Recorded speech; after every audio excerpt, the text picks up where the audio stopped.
Hello दोस्तों, मैं अभिषेक शर्मा आपका हार्दिक स्वागत करता हूं बाजीराव नर्सिंग एकेडमी के ऑनलाइन प्लेटफॉर्म पर। और today we are discuss about the labour ने अपन ने कल पहला स्टेज पढ़ लिया था लेबर का, जिसमें कि उसका इंट्रोडक्शन और उसकी जो स्टेप्स होती है, जो लेबर की जो 4 स्टेजेस होती है, उनका अपन ने एक क्विक रिव्यू ले लिया है। अब उसको डील में अपन एक one by one step by step उसको आगे पढ़ेंगे।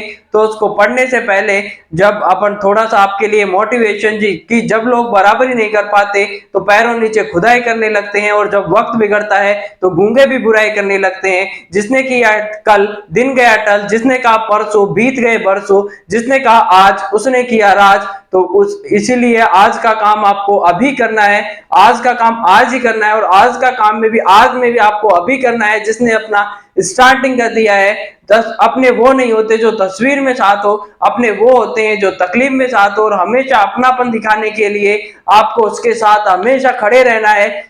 जिसको आप अपना मानते हो उसका अब हमेशा अपने आप को सम्मान देना है, उसका सम्मान करना है, और हमेशा उसके साथ हर परिस्थिति में, हर विकट समस्या में उसका साथ देना है, उसके साथ हमेशा खड़े रहना है। सफलता आपका परिचय दुनिया से करवाती है, लेकिन असफलता दुनिया का परिचय आपसे करवा देगी। इसलिए आपको हमेशा सफल बनना है, हर हाल में सक्सेस पानी है। और सक्सेस पाने के लिए आपको एक बेहतरीन और अच्छे तरीके से एक स्मार्ट स्टडी करने की आवश्यकता है। तो स्मार्ट स्टडी करते जाइए, और दिनों दिन मेहनत को दिन दुगना और रात चौगुना करके और अपनी मेहनत को लगातार कंटिन्यू में बनाए रखना है। क्योंकि आपको एक नर्सिंग ऑफिसर बनना है।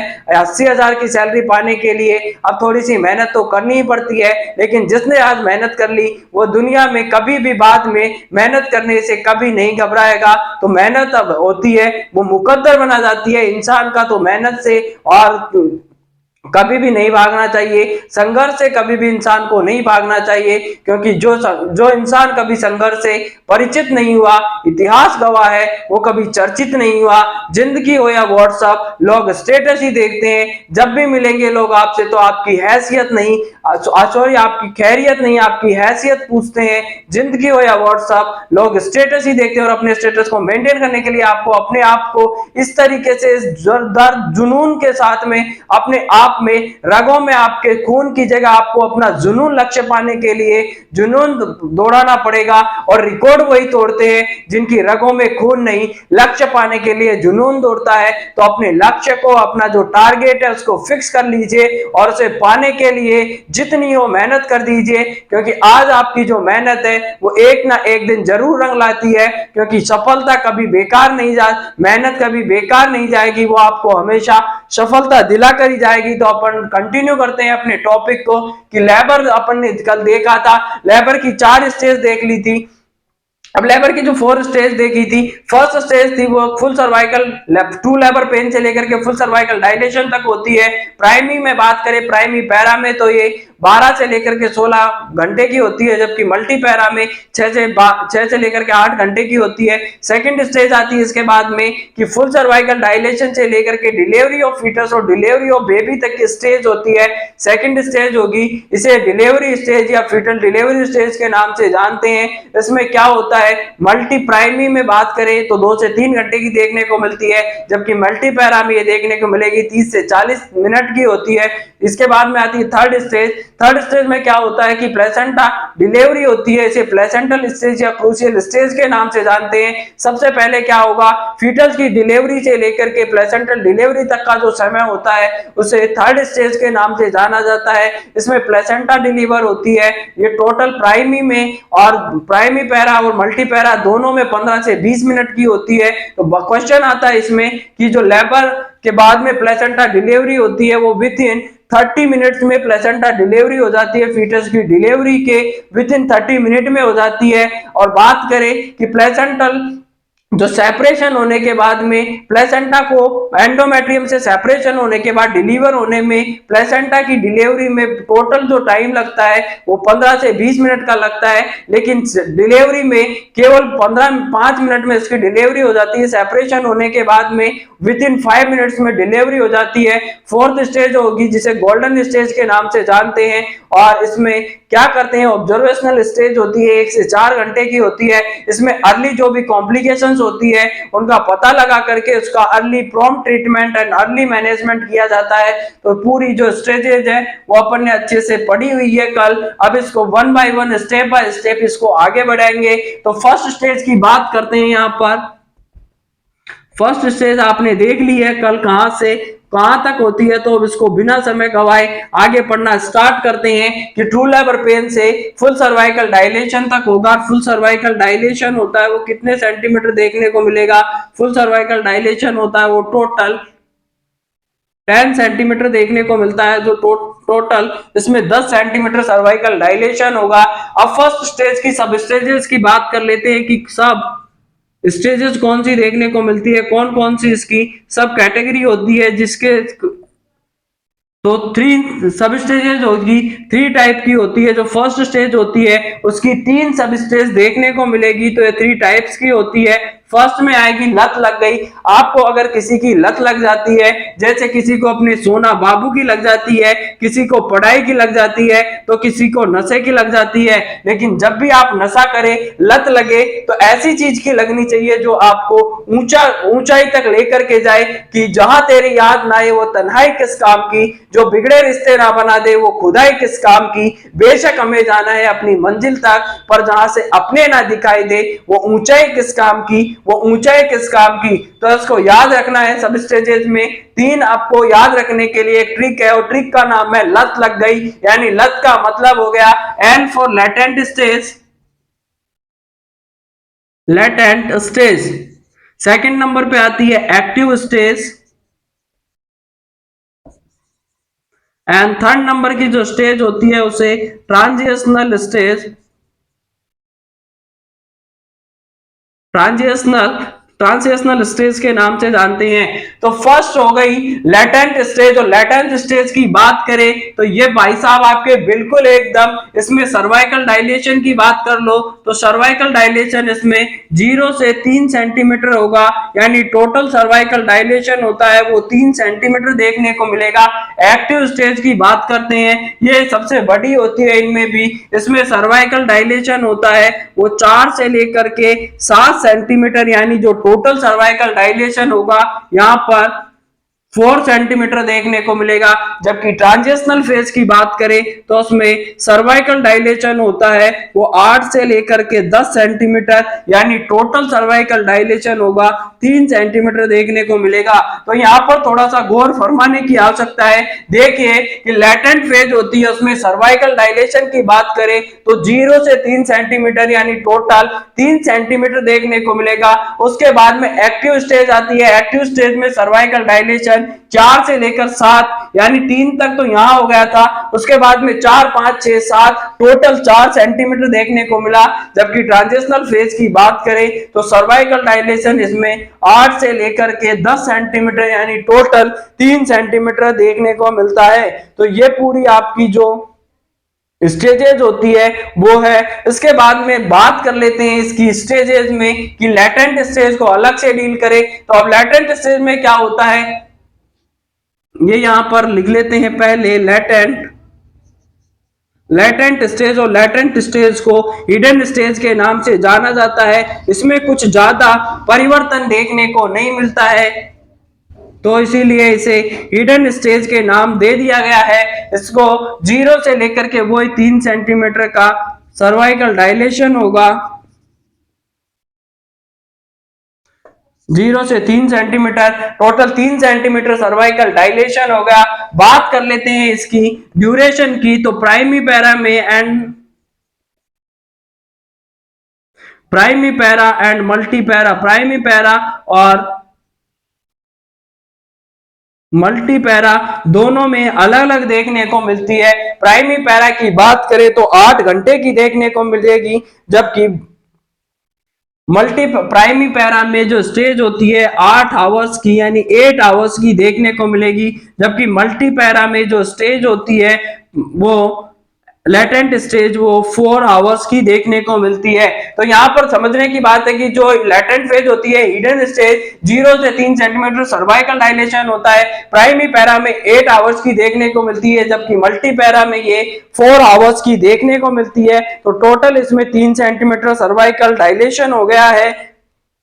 अब बात करते हैं यूटेराइन कॉन्ट्रैक्शन की, बात करेंगे कि यूटेराइन कॉन्ट्रैक्शन इसमें किस हिसाब से आता है। तो यूटेराइन कॉन्ट्रैक्शन इसमें 15 से 30 मिनट में केवल 15 से 30 सेकंड के लिए आएगा। मदर होती है बिल्कुल एकदम बातें करती रहती है, टॉकेटिव होती है। इसमें नर्सिंग इंटरवेंशन की बात करते हैं तो नर्सिंग इंटरवेंशन में आपको मदर को कहना है कि आप यूरिनेशन करके आइए, यानी कि जो यूरिन पास आउट करना है, मदर से बोलना है कि यूरिन को आप यूरिन पास आउट कर ले, डेफिकेशन कर ले, स्टूल पास आउट कर ले। और बाद में उसे कहा जाता है, इसमें ओरल डाइट अलाउ करते हैं, यानी जो ओरल जो लिक्विड डाइट होती है जैसे आइस चिप्स वगैरह इसमें दे देते हैं ताकि मदर में हाइड्रेशन मेंटेन रह सके। तो उसमें बात कर लेते हैं यूटेराइन कॉन्ट्रैक्शन की। यूटेराइन कॉन्ट्रैक्शन इन लैटेंट फेज, यूटेराइन कॉन्ट्रैक्शन इन लैटेंट फेज, लैटेंट फेज में यूटेराइन कॉन्ट्रैक्शन कैसे देखने को मिलते हैं। तो यूटेराइन कॉन्ट्रैक्शन इसमें फॉर 15 to 30 सेकेंड, 15 से 30 सेकेंड के लिए आएंगे। इन 15 to 30 मिनट, 15 से 30 मिनट में केवल 15 से 30 सेकंड के लिए आते हैं। मदर इसमें माइल्ड होता है, नेचर में कैसे होते हैं माइल्ड, बिल्कुल बिल्कुल हल्के हल्के कॉन्ट्रैक्शन आने लगते हैं मदर में। माता जी भाभी जी है वो आराम से अच्छी तरीके से बातें करती रहती है, नर्सिंग स्टाफ के साथ में यहाँ पर बातें करती रहेगी, डॉक्टर से बातें करती रहती है और उसके फैमिली जो मेंबर्स होते हैं इनसे आराम से बातें करते रहेगी। तो मदर होती है यहाँ पर, भाभी जी की बात करें तो वो टॉकेटिव होती है, आराम के साथ में बातें करती रहती है, माइल्ड नेचर में होता है। नर्सिंग इंटरवेंशन की बात करें तो यहाँ पर यूरिनेशन के लिए बोलना है उसको, मदर को यूरिनेशन के लिए कहना है, डेफिकेशन के लिए कहना है, and oral liquid diet allow करते हैं यहाँ पर। अब क्योंकि ये बहुत लंबा प्रोसीजर है तो ओरल लिक्विड डाइट अभी ले सकती है, जैसे आइस चिप्स उसको दे देते हैं ताकि हाइड्रेशन इसमें मेंटेन होगा। और ऐसा ही क्वेश्चन कुछ पूछा गया था अभी नॉर्थ में कि एक पर्सन है जिसको कि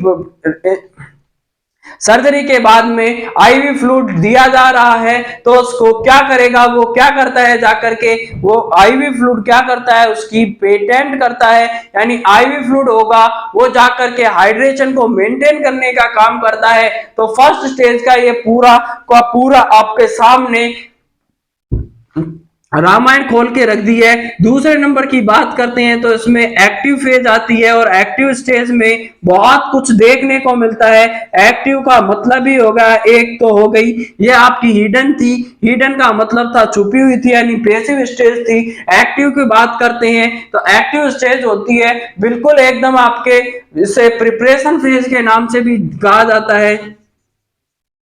इसमें बिल्कुल ऐसे तैयारियां होने लग जाती है कि लगता है कि अब तो बच्चा आने ही वाला है, तो उसके पहले जो तैयारी की जाती है एक्टिव स्टेज में की जाती है। सर्वाइकल डायलेशन की बात करें तो उसमें टोटल 4 सेंटीमीटर सर्वाइकल डायलेशन देखने को मिलेगा और मैक्सिमम सर्वाइकल डायलेशन होता है वो फर्स्ट स्टेज की एक्टिव स्टेज में देखने को मिलता है। इसमें बात कर लेते हैं यूटेराइन कॉन्ट्रैक्शन की बात करें तो यूटेराइन कॉन्ट्रैक्शन, अब इसमें बात देखते हैं कि जो मदर होती है इसमें यूटेराइन कॉन्ट्रैक्शन कैसे आएंगे। तो बिल्कुल इसमें यूटेराइन कॉन्ट्रैक्शन आते हैं वो मॉडरेट नेचर के आते हैं,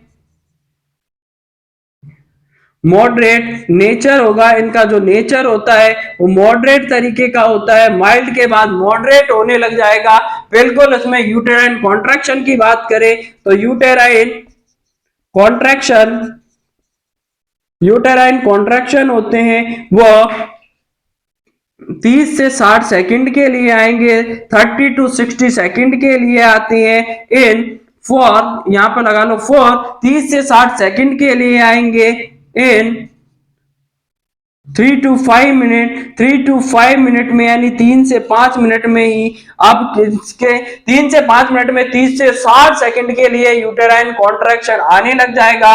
मॉडरेट होता है नेचर में। मदर होती है इसमें क्या होगी, मदर इज एनेक्सियस, भाभी जी होती है उसको एंजाइटी होने लग जाती है, एनेक्सियस हो जाती है। और यहाँ पर मदर को एनेक्सियस हो गई तो उसमें नर्सिंग इंटरवेंशन की बात करते हैं कि नर्सिंग इंटरवेंशन अब क्या करना है मदर को।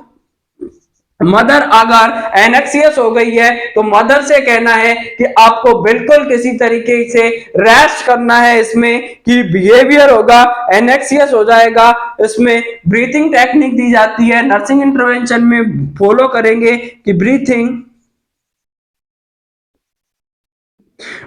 टेक्निक सिखाई जाती है मदर को कि आपको किस तरीके से ब्रीथिंग करना है। और उसमें फॉलो किया जाता है एफ्लूरेज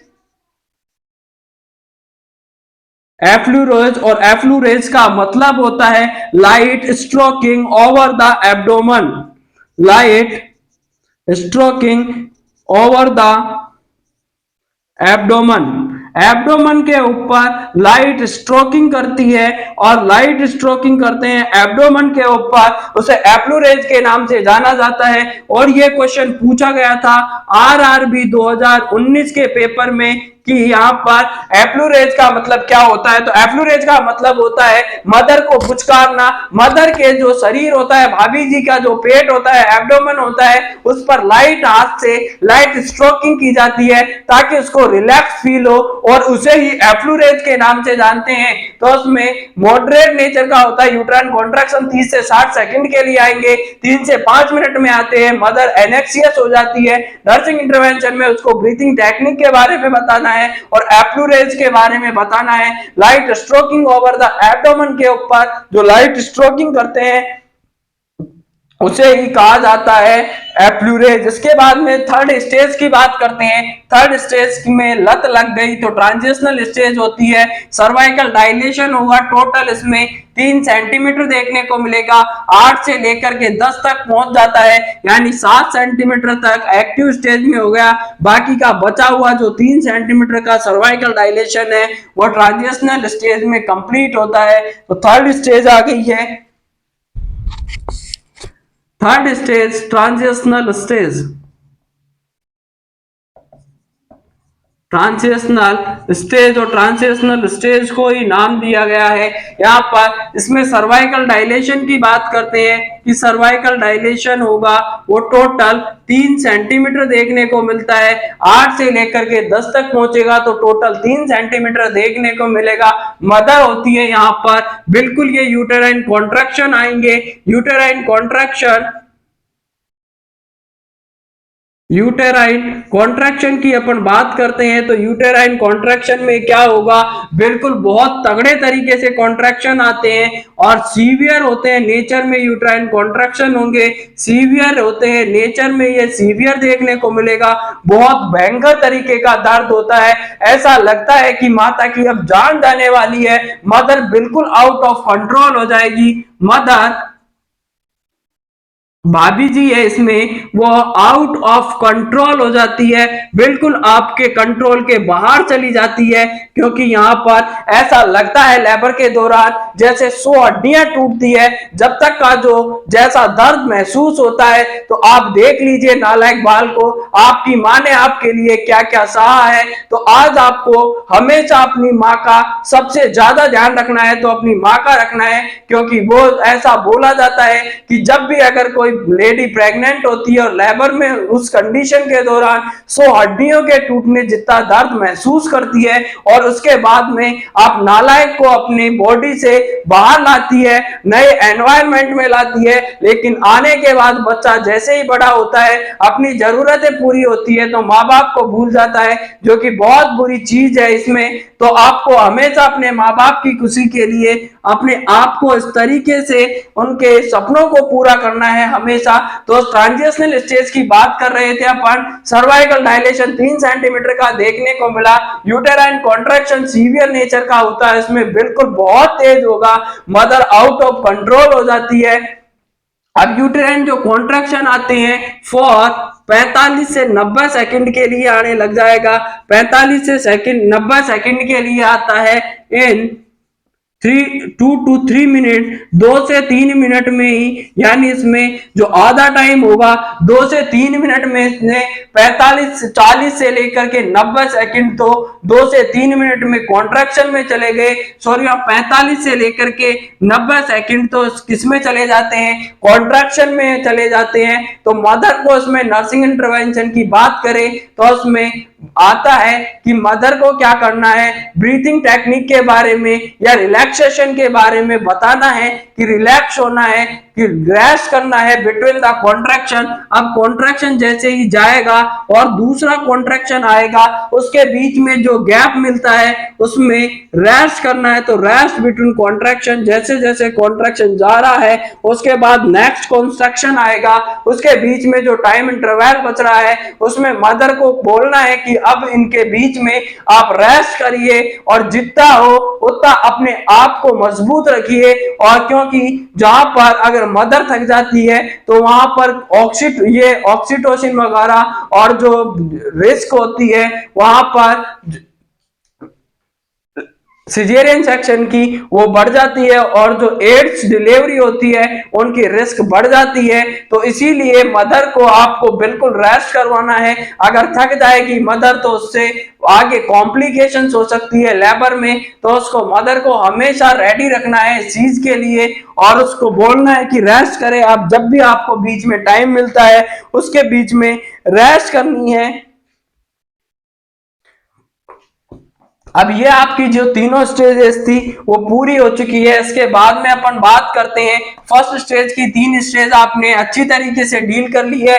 मैं ऐसी उम्मीद करता हूं कि अब यहाँ से जो भी क्वेश्चन डेवलप होगा वो उसका आंसर आप अच्छी तरीके से और बिना गलत किए इसका आंसर दे सकते हो।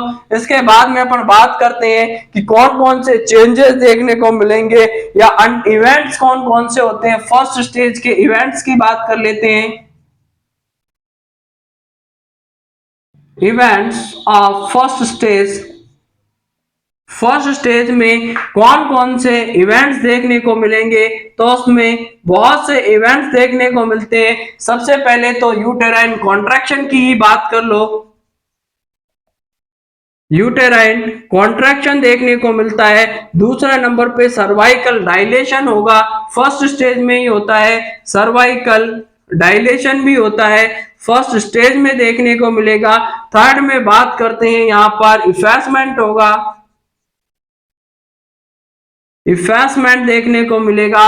और bag of water, bag of water यानी जो पानी की थैली होती है वो भी बाहर आती है। तो मेनली ये 4 इवेंट्स देखने को मिलते हैं। यूटेराइन कॉन्ट्रैक्शन की बात करें तो यूटेराइन कॉन्ट्रैक्शन में सबसे पहले यूटेराइन कॉन्ट्रैक्शन स्टार्ट होता है फैलोपियन ट्यूब का जो इंटरस्टिशियल पार्ट होता है वहां से स्टार्ट होगा, जिसे ऑस्टिया के नाम से जानते हैं। तो यूटेराइन कॉन्ट्रैक्शन स्टार्ट होता है वो ऑस्टिया से स्टार्ट होता है।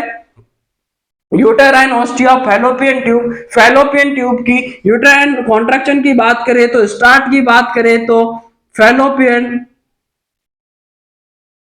फैलोपियन ट्यूब में जो ऑस्टिया पाई जाती है वहां से यूटेराइन कॉन्ट्रैक्शन स्टार्ट होता है और इंटरस्टिशियल पार्ट में पाई जाती है।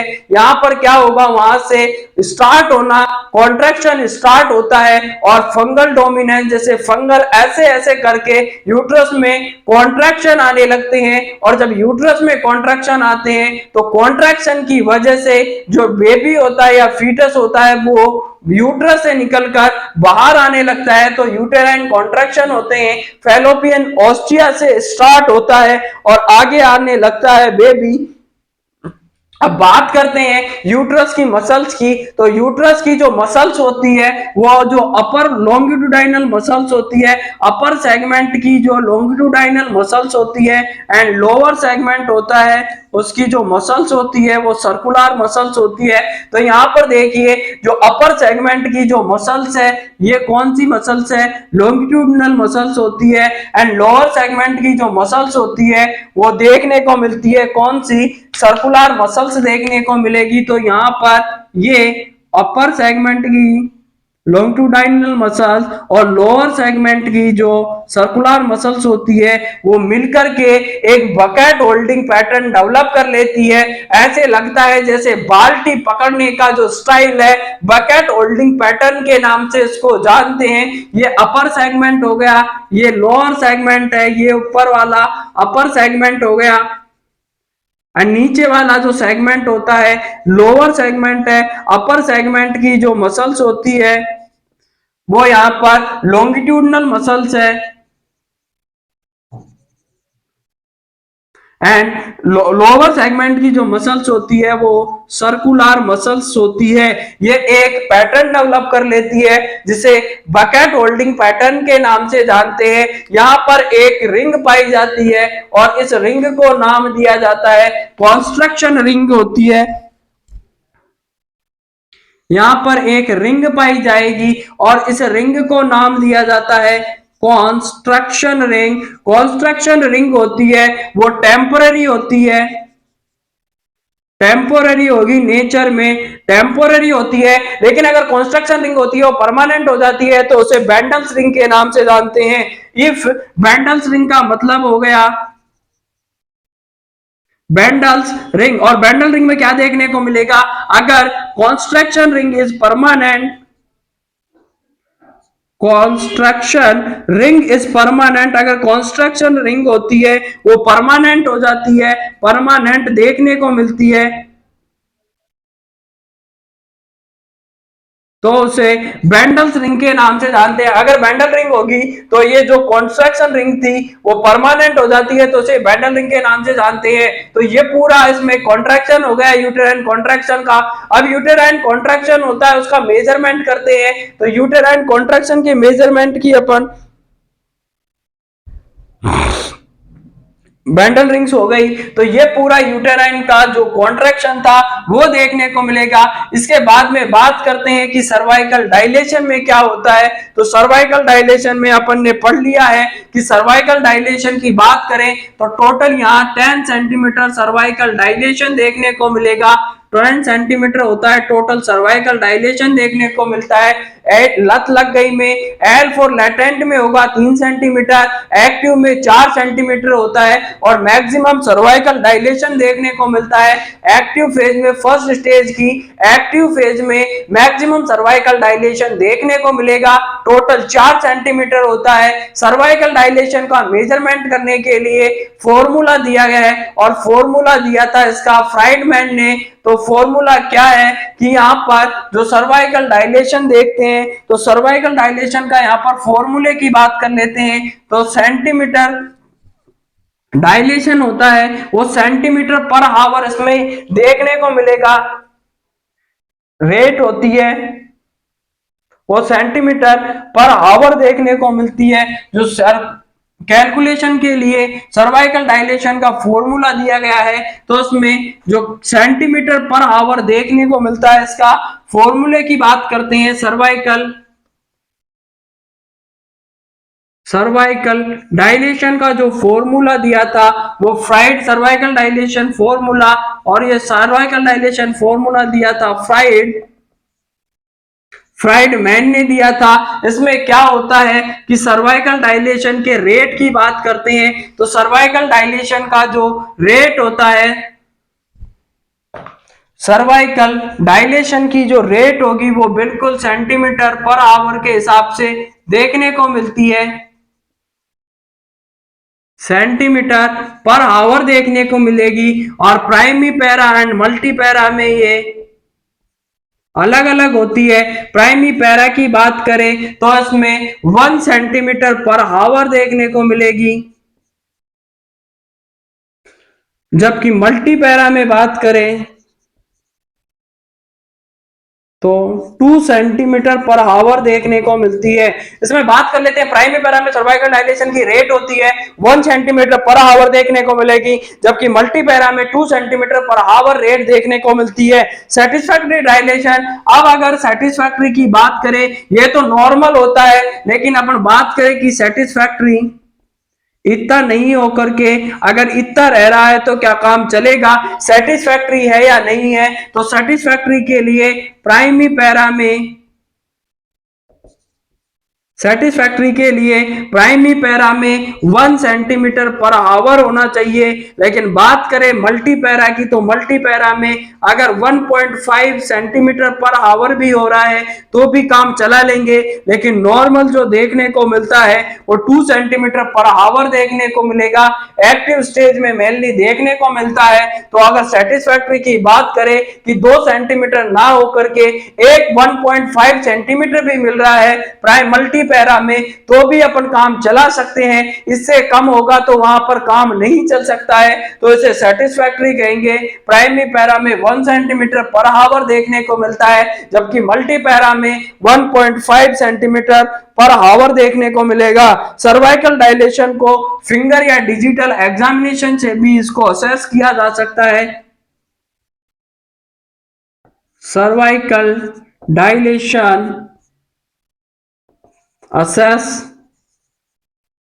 by फिंगर के द्वारा या फिर डिजिटल एग्जामिनेशन के द्वारा कैसे आप सर्वाइकल डायलेशन असेस कर सकते हैं। अगर सर्वाइकल डायलेशन में 1 फिंगर हो गया है, 1 फिंगर सर्वाइकल डायलेशन है तो 1.6 सेंटीमीटर सर्वाइकल डायलेशन हो गया है। अगर 2 फिंगर जा रही है सर्विक्स में, अगर 2 फिंगर सर्वाइकल डायलेशन है तो 5 सेंटीमीटर सर्वाइकल डायलेशन हो गया, और अगर 4 फिंगर जा रही है, 4 फिंगर सर्विक्स डायलेट हो गया है तो मतलब है कि 10 सेंटीमीटर सर्वाइकल डायलेशन हो गया है, और 10 सेंटीमीटर हो गया है तो उसको फुल सर्वाइकल डायलेशन कहेंगे। अगर किसी भाभी जी में 10 सेंटीमीटर एक फिंगर जा रही है, सर्विक्स में 1 फिंगर है तो 1.6 सेंटीमीटर सर्वाइकल डायलेशन देखने को मिलेगा। जबकि बात करें कि अगर 2 फिंगर जा रही है, 2 फिंगर है तो सर्वाइकल डायलेशन में 5 सेंटीमीटर सर्वाइकल डायलेशन हो गया है। अगर 4 फिंगर है तो सर्वाइकल डायलेशन है वो टोटल 10 सेंटीमीटर यानी फुल सर्वाइकल डायलेशन हो चुका है वहां पर। इसके बाद में बात करते हैं इफेसमेंट की, जो थर्ड टॉपिक था अपना इवेंट्स में वो है इफेसमेंट। इफेसमेंट की बात करेंगे तो इफेसमेंट का मतलब होता है कि शॉर्टनिंग ऑफ सर्विक्स की शॉर्टनिंग होती है, इसे ही इफेसमेंट के नाम दिया गया है।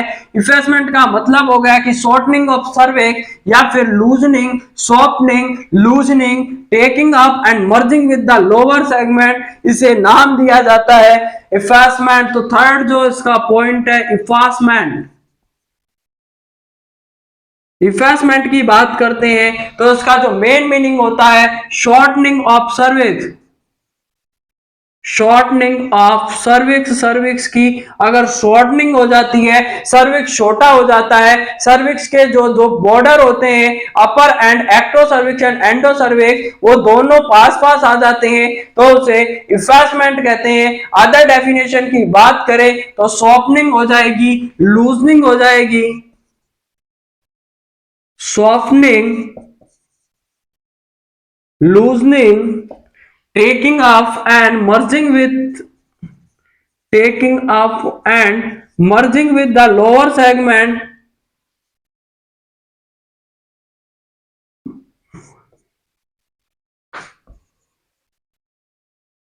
taking and merging with the lower segment is known as the effacement। तो इसे effacement के नाम से जानते हैं। अब इसको देखने का effacement हुआ है या नहीं हुआ है, इसका भी एक तरीका होता है कि effacement हुआ या नहीं हुआ। तो इसमें प्रैक्टिकल कैसे डील करेंगे कि इसमें effacement हुआ है, तो प्रैक्टिकल कैसे पता लगाते हैं कि इफेसमेंट हुआ या नहीं हुआ, तो प्रैक्टिकल इसका मेजरमेंट कैसे करोगे।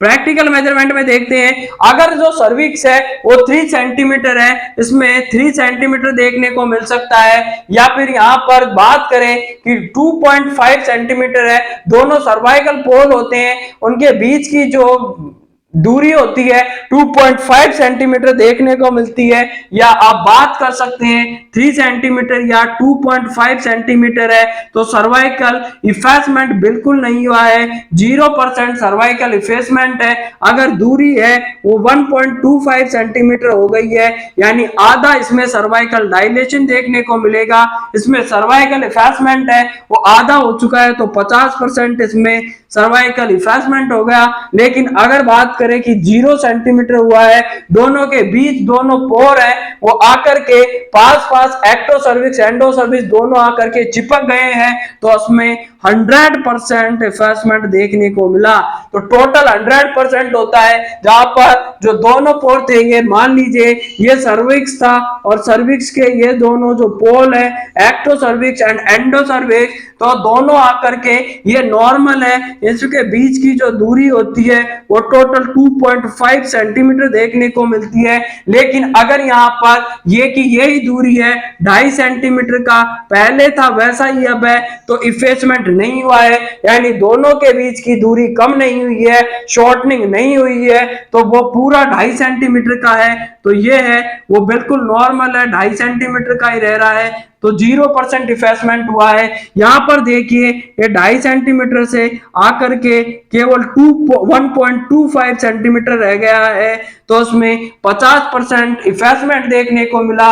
और यहाँ पर अगर दोनों पोर थे वो दोनों पास पास आकर चिपक गए हैं, बिल्कुल 0 सेंटीमीटर यहाँ बचा है, तो इसे कहेंगे कि 100% इसका इफेक्टमेंट हो गया है। तो नॉर्मल और इसमें जो इफेक्ट होता है इसमें यही फर्क देखने को मिलता है। तो टोटल इसमें पूरा ये देख लिया है, चारों इसके जो इवेंट्स थे उसके बारे में अपन ने डील कर लिया है। अब इसका जो आगे का पोर्शन है वो अपन डील करेंगे कि इसमें जो फर्स्ट स्टेज है उसका मेजरमेंट कैसे करना है। अब ये पूरा तरीके से आपने अच्छी तरीके से इसको डील कर लिया है। अब आगे बढ़ते हैं कि यहाँ पर मैनेजमेंट में क्या करेंगे। स्टेज फर्स्ट का जो मैनेजमेंट है वो कैसे किस तरीके से करना है, तो स्टेज फर्स्ट का मैनेजमेंट की बात करते हैं। फर्स्ट स्टेज के मैनेजमेंट में सबसे पहले फर्स्ट स्टेज का मैनेजमेंट में क्या करना होगा, सबसे पहले तो पता लगाना है कि जो पेन हो रहा है वो मदर में पेन है वो बिल्कुल किस तरीके का देखने को मिल रहा है, ट्रू लेबर पेन है या फॉल्स लेबर पेन है। अगर ट्रू लेबर पेन होगा तो बैक एक्स से स्टार्ट होता है और आप के पेल्विक रीजन में जाएगा, लेकिन फॉल्स पेन होता है एब्डोमिनल एक से स्टार्ट होता है और जैसे ही वॉकिंग करवाते हैं तो वो दूर हो जाता है। और लेकिन लेबर पेन अगर ट्रू है तो वो वॉकिंग से सबसाइड नहीं होता है, यही मेनली डिफरेंस होता है। और ट्रू लेबर पेन होता है तो उसके साथ साथ में सर्वाइकल डायलेशन होने लग जाता है। उसके बाद में बात करते हैं मदर को हॉस्पिटलाइज कर दो। मदर को हॉस्पिटलाइज करने के बाद में क्या करना है, जैसे पता लगा कि ट्रू लेबर पेन है तो मदर को ले जाकर के हॉस्पिटल में डाल दीजिए। आपको प्रथम प्रायोरिटी पर रखना है, हॉस्पिटल डिलीवरी को मेन प्रायोरिटी दी जाती है। अब जो होम डिलीवरी थी उसको बिल्कुल बाइकाट कर देना है, बिल्कुल ले जाकर के मदर को हॉस्पिटल में पहुंचा देना है। अब मदर को जैसे ही हॉस्पिटल में पहुंचा दिया तो उसके बाद में फर्स्ट स्टेज मैनेजमेंट की बात कर रहे थे अपन, तो फर्स्ट स्टेज मैनेजमेंट में जाकर के फीटल हार्ट रेट का असेसमेंट करना है, एफएचआर देखनी है। एफएचआर का मतलब होता है foetal heart rate. Foetal heart rate देखो, अगर फीटल हार्ट रेट नॉर्मल है, अब फीटल हार्ट रेट क्यों देखते हैं, इसे पता लगता है कि इसको वेजाइनल डिलीवरी होगी या सिजेरियन सेक्शन की उसकी रिक्वायरमेंट होती है। अगर फीटल हार्ट रेट नॉर्मल है, अगर नॉर्मल देखने को मिलती है एफएचआर, तो यहाँ पर वेजाइनल डिलीवरी करवा सकते हैं, यानी कि जो लेबर की प्रोसेस के द्वारा बच्चे को वेजाइनली डिलीवर किया जा सकता है, तो वेजाइनल डिलीवरी यहाँ पर करवाई जा सकती है। उसके बाद में अगर एफएचआर एबनॉर्मल है तो एफएचआर है वो एबनॉर्मल है, नॉर्मल नहीं देखने को मिल रही है, ऊपर कम ज्यादा देखने को मिल रही है। यहाँ पर फीटल डिस्ट्रेस में देखने को मिलेगा। अगर फीटल डिस्ट्रेस में है तो वहां पर एलएससीएस को प्राथमिकता देते हैं, यानी सिजेरियन सेक्शन करवाएंगे, सीएस करवाते हैं, सिजेरियन सेक्शन को प्रायोरिटी दी जाती है। तो इसीलिए आपको फीटल हार्ट रेट को मॉनिटरिंग की जाती है। और फीटल हार्ट रेट मॉनिटरिंग करते हैं वो मोस्टली एग्जाम में पूछा जाने वाला बार बार में क्वेश्चन है कि अगर फीटल हार्ट रेट, तो सबसे पहले मदर में क्या करनी होती है, फीटल हार्ट रेट का असेसमेंट करना है। अगर फीटल हार्ट रेट नॉर्मल है वेजाइनल डिलीवरी करवा दो, अगर फीटल हार्ट रेट एबनॉर्मल है यानी फीटल डिस्ट्रेस में है तो आपको किसी तरीके का कोई भी रिस्क नहीं लेना है, वहां पर आपको तुरंत सिजेरियन सेक्शन करने की आवश्यकता पड़ेगी तो यहाँ पर फीटल हार्ट रेट देख ली है। वेजाइनल डिलीवरी को बिल्कुल यहाँ पर एग्जामिनेशन, वेजाइनल एग्जामिनेशन करेंगे। वेजाइनल एग्जामिनेशन होता है वो कंपलसरी होता है और वेजाइनल एग्जामिनेशन करते हैं वो बिशप स्कोर के माध्यम से करेंगे। अब बिशप स्कोर अपन ने पहले अच्छी तरीके से पढ़ाया हुआ है तो आप वहां जाकर के उस टॉपिक को अच्छी तरीके से डील कर लेना। तो बिशप स्कोर की थोड़ी सी यहाँ पर एक क्विक रिव्यू ले लेते हैं। बिशप स्कोर के बारे में यहाँ पर थोड़ी सी मैं जानकारी दे दूं आपको कि बिशप स्कोर था वो डॉक्टर एडवर्ड बिशप ने 1960 में दिया था। और ये क्या करता है, 1960 में यहाँ पर बिशप स्कोर दिया गया, डॉक्टर एडवर्ड ने दिया इसको। ये क्या बताता है, बिशप स्कोर को याद रखना है, readiness of mother for labour. Bishop score होता है वो रेडीनेस ऑफ मदर की रेडीनेस को बताता है कि मदर तैयार है या नहीं तैयार है लेबर के लिए। मदर की लेबर के लिए तैयारी कैसी है उसके बारे में बताता है कि readiness of mother for labour के लिए मदर की रेडीनेस को बताएगा कि मदर तैयार है या नहीं है। इसे कहा जाता है इंडक्शन ऑफ लेबर का जो इंडक्शन होता है, लेबर की शुरुआत होगी या नहीं होगी उसके बारे में बताता है। तो इंडक्शन ऑफ लेबर के इंडक्शन के बारे में भी ये जानकारी देता है। तो इसे याद रखना है, बीआई के नाम से, बी का मतलब बिशप स्कोर होता है, वो इंडक्शन ऑफ लेबर करवाता है। आई से याद रखना है, बी का मतलब बिशप स्कोर और आई से मतलब हो गया इंडक्शन करवाएगा। तो इंडक्शन ऑफ लेबर मदर की रेडीनेस को बताता है कि मदर तैयार है या नहीं है। इसमें जो टोटल स्कोर की बात कर लेते हैं, टोटल स्कोर होगा इसका वो पूरा 13 देखने को मिलता है, 13 इसमें स्कोर देखने को मिलेगा। इसमें 5 कंपोनेंट्स होते हैं, ये अच्छी तरीके से अपन ने वहां पर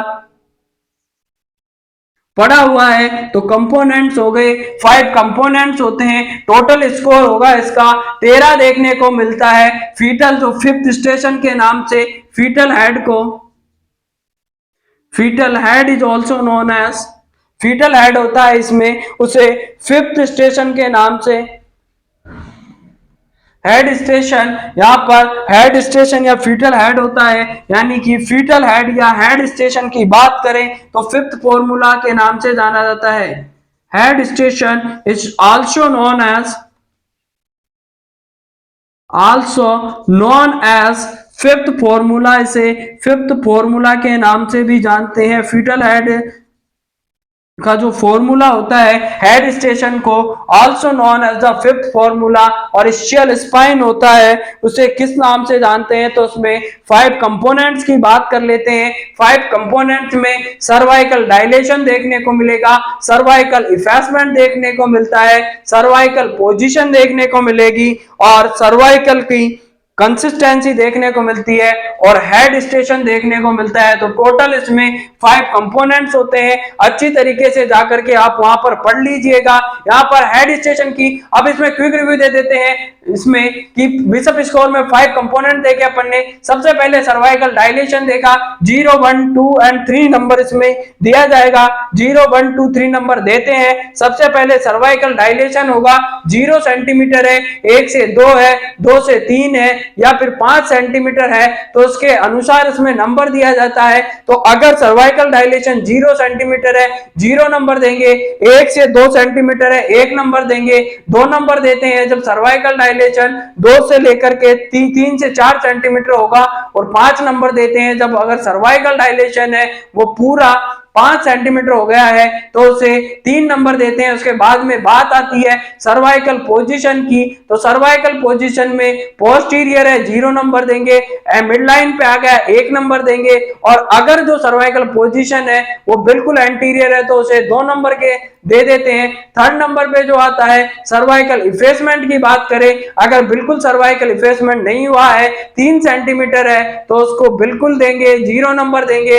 अगर सर्वाइकल इफेसमेंट आधा हो गया है यानी कि 1 से लेकर के 2 सेंटीमीटर सर्वाइकल इफेसमेंट है 1 नंबर देंगे, 1 सेंटीमीटर है 2 नंबर देंगे, और सर्वाइकल इफेसमेंट 0 हो गया है तो उसे 3 नंबर देते हैं। इसके बाद में हेड स्टेशन की बात करते हैं, अगर -3 है 0 नंबर देंगे, -2 है 1 नंबर देंगे, -1 है तो उसको 2 नंबर देना है, और अगर सर्वाइकल स्टेशन है वो 0 या प्लस में आ गया है तो उसे नंबर दिया जाता है पूरे 3। तो ये पूरी अच्छी तरीके से अपन ने वहां पर पूरा अच्छी तरीके से टॉपिक डील किया है, तो आप वहां से इसको अच्छी तरह से कंफर्म करके वहां से आप अच्छी तरीके से पढ़ लीजिएगा। तो उसके बाद में बात कर लेते हैं पार्टोग्राफ की। तो सर्वाइक बिशप स्कोर के बाद सर्वाइकोग्राफ और पार्टोग्राफ आते हैं। सर्वाइकोग्राफ और पार्टोग्राफ को आर.एच. फिलपोर्टर ने दिया था और इसको फ्राइडमैन ने दिया इसे, लेकिन इसको आर.एच. फिलपोर्टर ने क्या कर दिया, मॉडिफिकेशन कर दिया और इसमें सर्वाइकोग्राफ होता है। इसे सर्वाइकोग्राफ में केवल स्टेज होती है वो 4 सेंटीमीटर से 10 सेंटीमीटर सर्वाइकल डायलेशन तक की होगी। इसमें जो लेटेंट स्टेज होती है, हिडन स्टेज होती है, उसको काउंट नहीं किया जाता है। अब इसमें क्या देखने को मिलता है, अब पार्टोग्राफ में क्या होगा, पार्टोग्राफ क्या बताता है, तो पार्टोग्राफ बताता है P for party and P for progress. तो यहां पर याद रखा था अपन ने कि बिशप स्कोर को BI से याद रखा था। Bishop score induction of labour बताता है, जबकि पार्टोग्राफ की बात करें तो वो बताएगा आपका प्रोग्रेस ऑफ लेबर, लेबर की प्रोग्रेस के बारे में बताता है, लेबर ने प्रोग्रेस करी है या नहीं करी है। इसको फ्राइडमैन ने दिया, लेकिन आर.एच. फिलपोर्टर ने इसको सर्वाइकोग्राफ नाम दे दिया 1954 में जाकर के, और इसमें केवल पार्टोग्राफ की बात करते हैं तो पार्टोग्राफ बताता है P for party and P for progress of labour, labour की प्रोग्रेस के बारे में ये बताएगा कि लेबर में प्रोग्रेस हो रही है या नहीं हो रही है, इसके बारे में बताता है। तो partograph P for party and P for progress of labour के बारे में बताता है। ये इसमें सर्वाइकोग्राफ को इसमें सर्वाइकोग्राफ में क्या करते हैं, 4 सेंटीमीटर से 10 सेंटीमीटर को इंक्लूड किया गया है। हिडन और लेटेंट स्टेज को उसमें शामिल नहीं किया गया है, क्योंकि इसने कहा है कि जब उसमें कुछ ऐसा होता ही नहीं है क्यों मैं उसको उसमें ऐड करूं, तो इसलिए उसने इसको धक्का मार करके बाहर कर दिया गया है। तो फीटल हार्ट की इसमें फॉलोइंग कंटेंट आते हैं। फीटल हार्ट रेट की मॉनिटरिंग करेंगे, बिल्कुल इसमें फीटल हार्ट रेट की मॉनिटरिंग करेंगे, मेम्ब्रेन का स्टेटस देखेंगे। अब मेम्ब्रेन के स्टेटस की बात कर लेते हैं कि मेम्ब्रेन का स्टेटस होगा, और मेम्ब्रेन कौन सी होती है, एमनियोटिक मेम्ब्रेन का स्टेटस, मेम्ब्रेन स्टेटस, और मेम्ब्रेन कौन सी हो गई, एमनियोटिक मेम्ब्रेन। एमनियोटिक मेम्ब्रेन होती है, उसका स्टेटस देखने को मिलेगा, तो उसको चेक किया जाता है ICMBR, ये ट्रिक याद रखना है। ICMBR के आई का मतलब हो गया कि मेम्ब्रेन है वो इंटैक्ट है, या तो इंटैक्ट होगी, इंटैक्ट का मतलब है कि अभी रप्चर नहीं हुई है। C4 वहां पर क्लियर दिख रही है आपको, C4 क्लियर है। M4 उसमें मैकोनियम है या नहीं है। B4 ब्लीडिंग हो रही है या नहीं हुई है। और R का मतलब होता है रप्चर हुई या नहीं हुई। अब देखिए इसमें जो मेम्ब्रेन होती है वो रप्चर हो जाती है, मेम्ब्रेन होती है वो स्पॉन्टेनियस रप्चर होती है। Stage first stage of labour, labour की फर्स्ट स्टेज में मेम्ब्रेन रप्चर होती है। लेकिन अगर फर्स्ट स्टेज में मेम्ब्रेन रप्चर नहीं होती है, तो अगर बात करें कि ROM की यहां पर बात करें, ROM का मतलब होता है रप्चर ऑफ मेम्ब्रेन, और ये फर्स्ट स्टेज में हो जाती है, लेबर की फर्स्ट स्टेज में हो जाती है। स्पॉन्टेनियस होती है तो अपने आप होगी, स्पॉन्टेनियस होती है, फर्स्ट स्टेज में होती है। लेकिन अगर फर्स्ट स्टेज में रप्चर ऑफ मेम्ब्रेन नहीं होती है तो इसे आर्टिफिशियली कोचर फोर्सेप्स या एमनियन हुक के द्वारा इसको किया जाएगा, रप्चर किया जाता है, और ये होती है second stage of labour. Labour की सेकंड स्टेज में करते हैं कोचर फोर्सेप्स, कोचर या तो करेंगे कोचर फोर्सेप्स से या करेंगे इसे एमनियन हुक, एमनियन हुक और कोचर फोर्सेप्स से इसको क्या किया जाएगा, रप्चर। तो पूछा जाता है एग्जाम में कि रप्चर ऑफ मेम्ब्रेन कौन सी स्टेज में होती है, स्पॉन्टेनियस होगी तो फर्स्ट स्टेज में हो जाएगी। अगर फर्स्ट स्टेज में मेम्ब्रेन रप्चर नहीं होती है तो उसे सेकंड स्टेज में करना होता है, और सेकंड स्टेज में एमनियन हुक या कोचर फोर्सेप्स की मदद से जाकर के वहां पर एमनियोटिक मेम्ब्रेन को रप्चर करते हैं, उसे आर्टिफिशियल रप्चर ऑफ मेम्ब्रेन के नाम से जानते हैं। सेकंड स्टेज में करेंगे तो ये पूरी प्रोसीजर इसमें फॉलो की जाती है। अब इसके बाद में कॉल बर्थ की बात कर लेते हैं। अगर काउंट बर्थ किसे कहेंगे? काउल बर्थ का मतलब हो गया अगर किसी बच्चे की डिलीवरी एमनियोटिक मेम्ब्रेन के साथ में फीटस डिलीवरी हो जाती है, foetus delivery along with amniotic membrane के साथ में अगर फीटस की डिलीवरी हो जाती है तो इसे नाम दिया जाता है कॉल बर्थ के नाम से इसको जाना जाता है। अब मैं दो क्वेश्चन आपको बताता हूं जो कि एग्जाम में बार बार में पूछा जाता है और वहां पर बच्चे को कंफ्यूजन हो जाता है। तो उसमें क्वेश्चन है कि जो फुल सर्वाइकल डायलेशन होता है विच स्टेज में होगा? तो फुल सर्वाइकल डायलेशन होता है फर्स्ट स्टेज में हो जाता है। लेकिन वहीं पर अगर क्वेश्चन घुमा करके पूछ लिया जाता है कि full cervical dilation present at which stage of the labour, तो आंसर देना है फर्स्ट स्टेज में। लेकिन इस क्वेश्चन को दूसरी तरीके से थोड़ा घुमा करके ट्विस्ट ला करके पूछा जाएगा कि सर्वाइकल डायलेशन कि वो कौन सी स्टेज होती है जिसमें सर्वाइकल डायलेशन फीटस की डिलीवरी के लिए प्रेजेंट होता है। तो full cervical dilation present for the delivery of the foetus, अगर ये कंपोनेंट या ये लाइन इसमें ऐड कर दी जाती है कि डिलीवरी ऑफ फीटस के लिए फुल सर्वाइकल डायलेशन कौन से स्टेज में होगा, तो वहां पर आपको आंसर करना है सेकंड स्टेज। और यह आपका जो मॉसबी की क्वेश्चन का है, दो क्वेश्चन है वहां पर, यहां पर आपको गलती होने की पूरी संभावना है। इसीलिए क्वेश्चन को आसानी से अच्छी तरीके से दो बार पढ़ना है। अगर सिर्फ उसमें पूछा जाए कि फुल सर्वाइकल डायलेशन लेबर की कौन सी स्टेज में होता है तो फर्स्ट स्टेज में होगा। लेकिन क्वेश्चन को थोड़ा सा ट्विस्ट करके पूछ लिया जाए कि लेबर की कौन सी स्टेज होती है जिसमें फुल सर्वाइकल डायलेशन होता है for the delivery of foetus की डिलीवरी के लिए, तो उसमें आंसर चला जाएगा सेकंड स्टेज में। तो ये पूरा अपन ने पार्टोग्राफ यहां पर डील कर लिया है। अब इसके बाद में अपन देखते हैं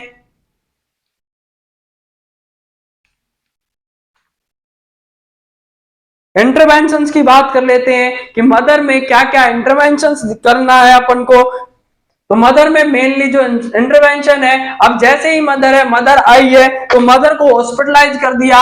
मदर को हॉस्पिटलाइज करने के दौरान उसको पोजीशन देनी पड़ेगी और पोजीशन देते हैं वो टिल्ट बैक के सहारे लिटा करके उसको जो बटैक्स होते हैं उसको 15 डिग्री एलिवेट करके टिल्ट करके रखा जाता है। या फिर बात कर लेते हैं कि डिलीवरी के दौरान यहां से बहुत बार पूछा जाने वाला क्वेश्चन है कि लेबर के लिए पोजीशन कौन सी देते हैं। तो लेबर के लिए जो आइडियल पोजीशन होती है, आइडियल, यहां पर क्वेश्चन पे आप स्टार मार्क लगा लीजिए, आइडियल पोजीशन फॉर लेबर के लिए आइडियल पोजीशन कौन सी होती है? तो जल्दी से बताइए लेबर के लिए कौन सी पोजीशन आइडियल होगी? तो लिथोटोमी पोजीशन होती है, लिथोटमी पोजीशन। और लिथोटोमी पोजीशन में क्या करते हैं, बैक के पीठ के बल माथा को लिटाया जाता है और उसमें जो लेग्स होते हैं और नी होते हैं उनको बिल्कुल यहाँ पर एक्सटेंड करके दूर दूर रखा जाता है और उनको स्ट्रिप कर दिया जाता है बेड से, जहां पर डिलीवरी जब रूम होता है उसमें। तो लिथोटोमी पोजीशन आइडियल पोजीशन के नाम से जानते हैं। अगर यहाँ पर superior vena cava syndrome, sorry, अगर यहाँ पर क्या हो रहा है, आईवीसी है और आईवीसी में क्या हो गया, कंप्रेशन है, तो उसमें कौन सी पोजीशन देंगे? तो लेफ्ट लैटरल पोजीशन देते हैं। अगर मदर को पुश करने के लिए बोला जाए तो उसके लिए स्क्वाटिंग पोजीशन देंगे। तो ये सभी पोजीशंस का आपको लेबर में बहुत ही ज्यादा काम में आने वाली प्रोसीजर है। लेकिन बार बार में क्वेश्चन पूछा जाता है यहीं से कि आइडियल पोजीशन कौन सी होती है लेबर के लिए? तो लिथोटोमी पोजीशन होती है, वो आइडियल पोजीशन देखने को मिलेगी। इसके बाद में पोजीशन की बात हो गई, मदर को बिल्कुल वहां पर ब्लड देना है। तो ब्लड इंटरवेंशन में चल रहा है कि वहां पर मदर को आईवी फ्लूइड्स दो, क्योंकि वहां पर मदर को एनबीएम रखा हुआ था, एनबीएम था, नीलपरोस था, मदर को एनबीएम है, तो वहां से उसकी एनर्जी के लिए कुछ ऐड करना पड़ेगा। तो आईवी फ्लूइड ऐड करो। अगर ब्लड कम है तो एनीमिया है तो वहां पर आरबीसी दो, प्लेटिलेट दो। अगर ब्लीडिंग हो रही है ज्यादा, मथार्जिन, जो भी आपको देना है पोस्ट ऑप में, यानी कि यहाँ पर क्या क्या देखने को मिलेगा, ब्लीडिंग दो, पीआरबीसी दो, वहां पर आईवी फ्लूइड्स देते हैं ताकि हाइड्रेशन को मेंटेन किया जा सके। मदर को यहाँ पर अच्छी तरीके से उसको रेस्ट के बारे में बताना है कि रेस्ट उसको कब कब रेस्ट करना है। बाल ब्लाडर की ऑक्सीटोसिन देते हैं, कॉन्ट्रैक्शन लाने के लिए ऑक्सीटोसिन देंगे, और ऑक्सीटोसिन अपन ने देखा था 1 यूनिट था, उसमें 1000 मिली यूनिट होते हैं। 500 ml एनएस में 1 यूनिट डाल करके स्टार्ट डोज की जाती है। एक एम्पूल में 1 ml में 5 यूनिट और 10 यूनिट आता है, तो ये मेनली कॉमनली यूज किया जाता है। ऑक्सीटोसिन अगर ज्यादा इसका कॉन्ट्रैक्शन, इसकी सीवियरिटी हो जाती है, तो वहां पर इसको ऑक्सीटोसिन की अगर सीवियरिटी या कॉम्प्लिकेशंस हो जाती है तो वहां पर नार्कोटिक एजेंट देते हैं, और नार्कोटिक एजेंट अगर कॉम्प्लिकेटेड होते हैं तो वहां पर क्या दिया जाता है, नेलोक्सोन दिया जाता है। तो कंप्लीट रिकॉर्डिंग कर लेते हैं पार्टोग्राफ में इसकी, ये पूरा हो गया। इसके बाद में एक मोल्डिंग आती है, और मोल्डिंग का मतलब होता है कि यहाँ पर मोल्डिंग देखने को मिलेगी। तो मोल्डिंग क्या होता है, जो बर्थ में के दौरान बच्चे की जो स्कल बोन होती है उसकी ओवरलैपिंग हो जाती है। एक्चुअल में ये टॉपिक है बिल्कुल आपके पीडीएफ में अच्छी तरीके से पढ़ने को मिलेगा कि मोल्डिंग का मतलब क्या होता है। मोल्डिंग का मतलब होता है कि फीटल की जो स्कल बोन होती है वो बड़ी होती है, और इसीलिए बच्चे का सर होता है सबसे ज्यादा बड़ा होता है पूरी बॉडी में, तो उसको निकलने के लिए ज्यादा साइज की जरूरत होती है, लेकिन उसको गुजरना है एक बिल्कुल नैरो रास्ते से, फीमेल के पेल्विस से। तो फीमेल पेल्विस अपन ने अच्छी तरीके से पढ़ा हुआ है, तो मेनली जो गायनेकोइड पेल्विस है वही होना चाहिए। तो उसी में से जब गुजरेगा तो बच्चे का शरीर माथा है, बड़ा है, उसमें खोपड़ी है, वो थोड़ी बड़ी होती है, लेकिन जब ये एक ऐसी नेचुरल प्रोसेस होती है, भगवान ने एक बहुत अच्छा सिस्टम बनाया है कि वो जो हड्डियां होती है बच्चे की वो ओवरलैपिंग कर जाती है, एक दूसरे के ऊपर चढ़ जाती है, और जब एक दूसरे के ऊपर चढ़ती है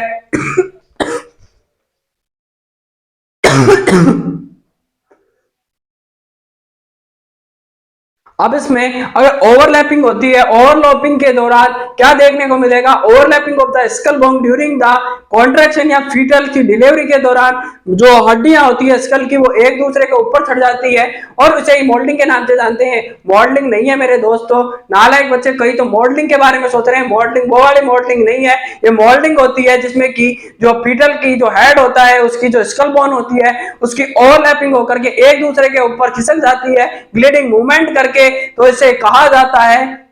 ये जैसे पहले इतनी चौड़ी थी, अब ये जैसे जैसे बच्चा फीटल होगा वो मदर के पेल्विस से गुजरेगा, तो हड्डियों का एक दूसरे के ऊपर चढ़ जाना ही क्या कहलाता है, मोल्डिंग के नाम से जानते हैं। अब इसमें ग्रेड होती है, फर्स्ट सेकंड एंड थर्ड देंगे।